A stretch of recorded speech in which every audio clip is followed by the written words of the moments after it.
planning an event or scheduling a meeting, reaching out, of course, is the first step, but my next guest believes your follow-up move matters even more. So here's the challenge: how to be persistent without becoming a pest. Corporate recruiter Carly Hazen is here with advice on effective ways to follow up with the people you want to connect with. It's so good to see you. Good to see you. We all hate that word pest. No one wants to be a pest. I know. You know those kids that like sit and mom, mom, mom. You don't want to be that person, you know, electronically or over the phone. So I think the real key to examine when you're following up is how you're doing it and how often you're doing it. And as long as you keep those two things in check and do them the right way, you should get a response, and hopefully it's a positive one. Do you think we confuse being aggressive with being assertive?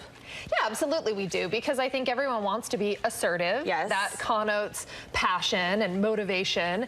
Assertive really indicates a lack of respect and an improper approach. So it's a very fine line between the two. And when you're sending, there's a lot of back and forth you go through, but when you're on the receiving end, you know immediately if someone's being assertive and polite or overly aggressive. You can identify it on the receiving end. You know the feeling, you know, when you just feel like someone's not leaving you alone. You've got some strategies on how to follow up in a classy, non-pest-like way, starting with the reason, the actual reason that you're reaching out in the first place. Absolutely. The first thing is you want to have a clear reason for contacting the other person. So it's not just a, hey, how you doing? I'm here to be annoying. Exactly. You want to leave out verbiage like, I'm just following up, or I'm just checking in.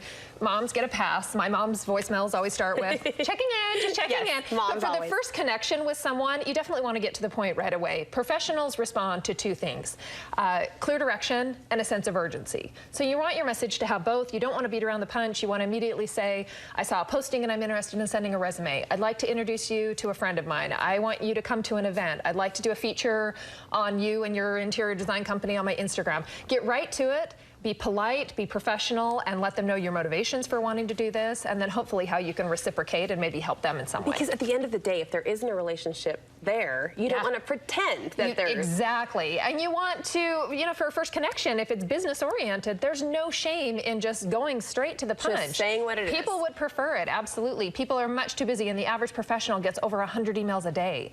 So you have to realize that, you know, it may take some persistence. It may take 2 to 3 to 4 times following up, and each time you do that, you want to get right to the point, let them know your urgency, and let them know exactly why you're contacting them. Speaking of that professional setting, you say you can't take it personally if someone doesn't respond. Absolutely. You don't want to take it personally, and it sounds obvious enough, but there are a lot of people that by maybe the second or even the third attempt start to get a little frustrated, and it starts to spill out in their communication.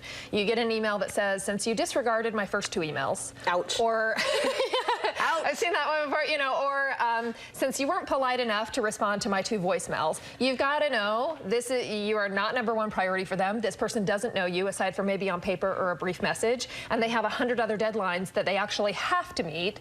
So it takes some persistence, just friendly follow-up, a sense of humor. You can try different avenues. If you keep emailing a person, try a different medium. Try reaching them on the phone. If you're always reaching out in the morning, try an afternoon. How many times, though, Carly, should we try before we call it good? You continue to follow up with someone. It's your job. And if it's not your job and you really are persistent and maybe the window passes, then you know that it's not worth it anymore, and they just obviously didn't get back to you. But I say that continue doing it. I mean, sometimes it's taken 6 or 7 times for someone to reach out to professionals in our office before we actually have the time to get back. It's worth it in the end. It's really worth it in the end if you continuously follow up in the right way. Asking for help or favors doesn't always seem to motivate. You say there's a better approach. Yeah, absolutely. I think that persistence doesn't mean every single day. You definitely need to, rule of thumb is to allow at least 3 or 4 days, sometimes a week, to mix it up. And I definitely think that if you are adding value and trying to reciprocate that relationship, no one wants to follow up with someone who is repeatedly asking for something. A favor, money, you know, whatever it is, an endorsement.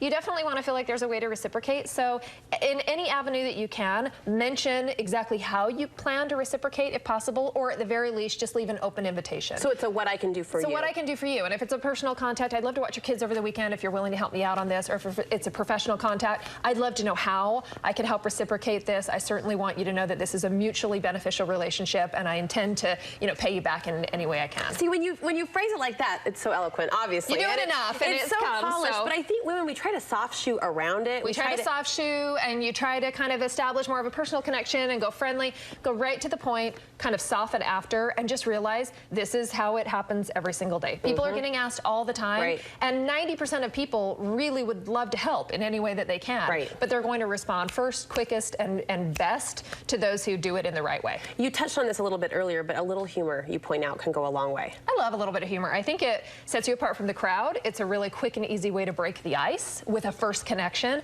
I got a great email the other day from a new grad, and they'd followed up 3 or 4 times. I just hadn't had time to give him some professional advice on their resume.